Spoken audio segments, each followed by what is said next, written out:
Ezi hostele zezenzelwe abasebenzi bakamasipala ngexesha likarhulumente waseTranskei. Uninzi lwabo bahlala apha sele bekhulile.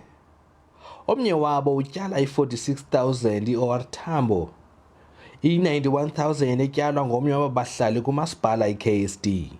Sizifamily ezi-8 kule ndlu iyi-1. Njengoba sizezifamily eziyi-8 nezitatement eziphuma kwamasipala wethu ziyi-8 zohlukene.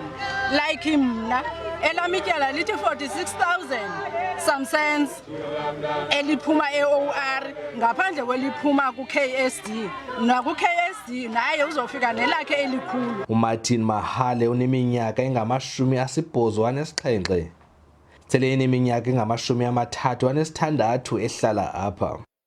Umasipala akasihoyi umanethembisa ukuthi uzasakhela. Umasipala i-OR Tambo uthi uyanikezela ngoxolelo lwetyala kwabo baxakwe kubhatala.